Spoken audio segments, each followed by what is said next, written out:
اللهم كما حسنت خلقتي فحسن خلقي. ما هذا؟ لقد دعا لي أنبياء الله وشفيت من مرضي وعاد جلدي إلى طبيعته. بل قل عدت إلى ريعان الشباب، لا أكاد أصدق. هذا من فضل الله ودعاء الأنبياء الصالحين لي. مساكين سيعذبون حتى الموت. أنبياء الله يعذبون؟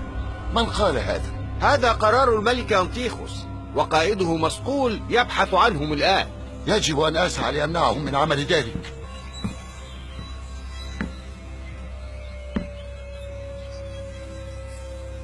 ماذا بك أيها الرجل الغريب؟ كأنك تحاول الفرار من وحش.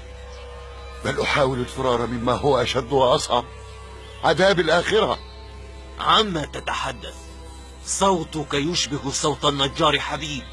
أنا هو، وقد دعا لي أنبياء الله 3 فشفيت. تقصد المتآمرين 3؟ إنهم أنبياء الله حقا وصدقا. أتريدون دليلا أكثر من الجذام الذي شفيت منه في لحظة؟ ألا تخشى على نفسك من إعلان العصيان والتمرد؟ الله أولى أن نخشاه. تعال إلى صفوف المؤمنين أيها القائد. بل تعال أنت أمام الملك متهما بالتحريض على العصيان. وجاء من أقصى المدينة رجل يسعى قال يا قوم اتبعوا المرسلين اتبعوا من لا يسألكم أجرا وهم مهتدون. مولاي الملك، هذا الرجل كان يدعو للعصيان والتمرد واتباع من يدعون أنهم أنبياء. جاء ساعيا من أقصى المدينة ليدعوني إلى ترك آلهتنا العوالي. ما قولك يا حبيب؟ وما لي لا أعبد الذي فطرني وإليه ترجعون. أأتخذ من دونه آلهة إن يردني الرحمن بضر لا تغن عني شفاعتهم شيئا ولا ينقذون.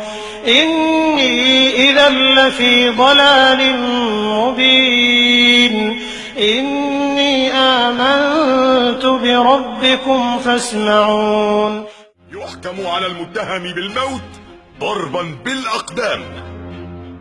هيا لتنفيذ حكم العدالة. إني آمنت بربكم فاسمعون. إني آمنت بربكم فاسمعون. قيل ادخل الجنة قال يا ليت قومي يعلمون بما غفر لي ربي وجعلني من المكرمين. يا ليتكم ترون جزاء الصابرين. أشهد أن لا إله إلا الله وأن المرسلين على حق. لقد ساوينا به الأرض تماما، صار كالتراب. وما مصير الرجال 3 الذين يدعون أنهم مرسلون من ربهم؟ تركوا الأرض يا مولاي، وما اتبعهم إلا نفر من الضعفاء. حذرون وهم يهربون من عذاب ربهم. أي عذاب هذا؟ دعونا من قصة المرسلين 3 وحبيب النجار ولنفرغ لأعمالنا المهمة.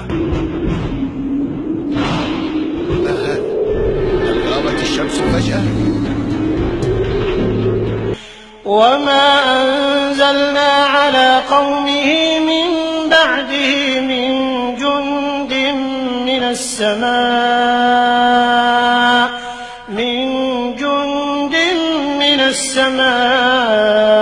وما كنا منزلين.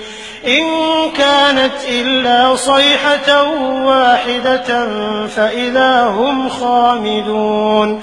يا حسرة على العباد ما يأتيهم من رسول إلا كانوا به يستهزئون. ألم يروا كم أهلكنا قبلهم من القرون أنهم إليهم لا يرجعون. اللهم يا رب من نشر هذا المقطع اجعل له من كل هم فرجا ومن كل ضيق مخرجا وارزقه من حيث لا يحتسب واجعله شريكا لنا في الأجر يا رب.